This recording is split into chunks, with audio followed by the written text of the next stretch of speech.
These massive pools of capital, these trillion-dollar pools, own this much crypto. This much. Practically nothing. Bitcoin is not a coin, it's software. Ethereum is software. Avalanche is software. Helium is software. Solana is software. It's all software, and the smartest hands over keyboards today in the world are developing on the chain and bringing innovation to financial services, which in the end is the largest sector on Earth. Thank you, everybody. I want to talk about indexing for a moment. Now, many of you know what that is if you're an institution, but let's say you're a very, very wealthy Middle East sovereign fund and you're managing, I don't know, $500 billion. And you don't need any more oil as an investment because you've already got that in the ground. So you go to an indexer like me and say, look, give me the S&P, less energy, less airlines. And that's what indexers do. So we as an industry get to see fund flows 24/7 every day. And there are billions of dollars out there waiting for policy, because for all the excitement about Bitcoin, for all the excitement about crypto, for all of the wonderful productivity, these products and blockchain, and everything that's promised that you're going to be hearing about in the next 3 days, these massive pools of capital, these trillion-dollar pools, own this much crypto. This much. Practically nothing. It's the purvey of high net worth individuals, hedge funds, and retail investors. And that's okay. But what we're missing is policy. When we get policy and the regulator regulates, that's not a negative thing. The spigots of capital are going to flood into this sector like you've never seen. And so for those of us that can invest in it now, you're getting ahead of what's going to be a huge wave of interest when policy occurs. I predict in the next 10 years that crypto, blockchain, Bitcoin, all of this innovation will be the 12th sector of the S&P. Now, why do I say that? Because Bitcoin is not a coin, it's software. Ethereum is software.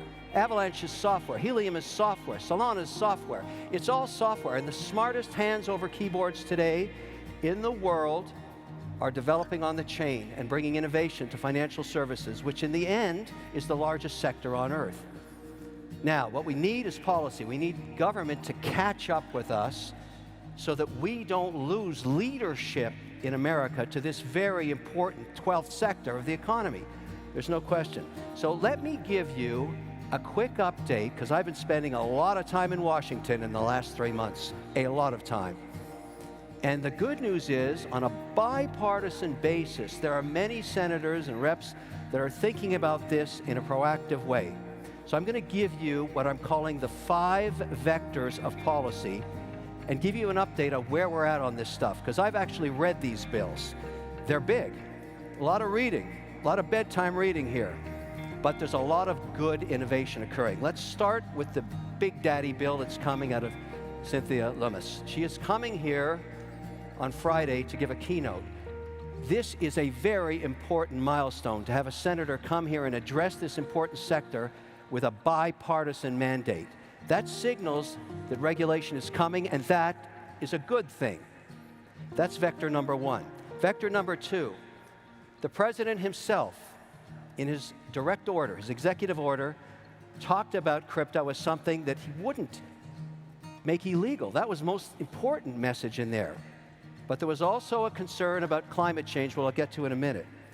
Then there's BlackRock, the Larry Fink mandate that has discussed this sector as well, also a concern about ESG and climate change. Last night at 6 o'clock, Bill Hagerty dropped a bill.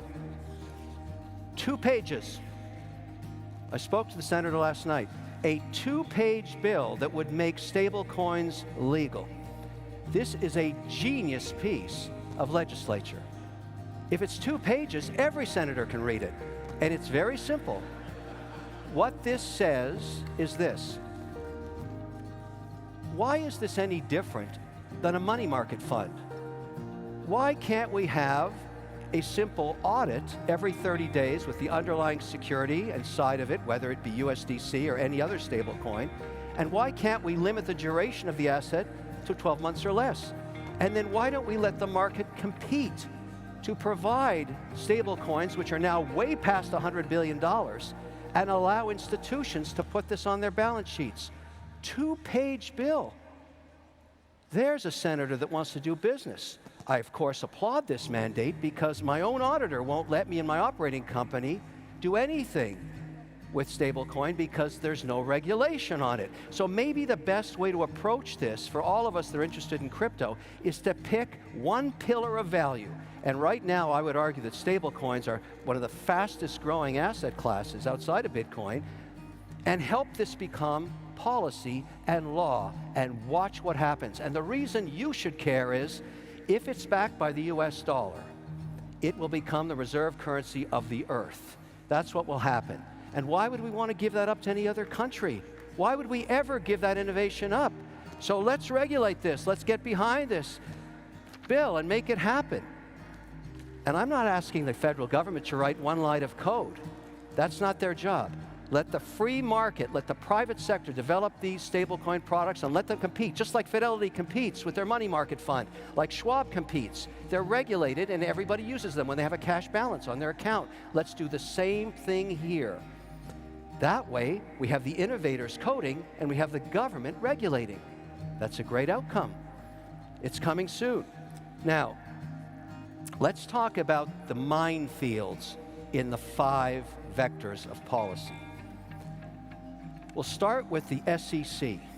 Now, I don't know if you read these memorandums, but a few weeks ago, they started proposing that in addition to financial audits in all companies that are public, in all 11 sectors of the economy, that they have a carbon audit, that they get somebody, if you claim that you're carbon neutral, you're going to get audited every quarter.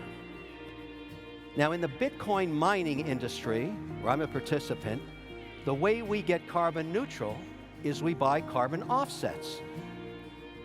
The problem with a carbon offset is the tracking error is so huge that no public auditor will sign off on those statements. You can say you're carbon neutral, but there's nobody going to sign it at the risk of being offside with the SEC. So if the SEC adopts that policy, that's bad for proof of work, and it's bad for Bitcoin mining, because the first pioneers of this in the US were very concerned about being ESG compliant, and they went to that market. They went to the offset market. 2 weeks ago in the EU, they tried to ban proof of work because they were so concerned about how much carbon it was doing. Now, here's why Bitcoin mining is going to save the world.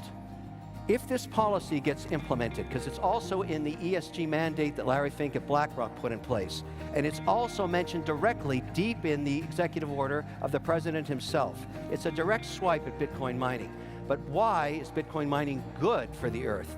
Because the next generation of Bitcoin miners, and some of them are represented right here, are starting to work with energy that does not require carbon. Hydroelectricity and nuclear power, wind and solar.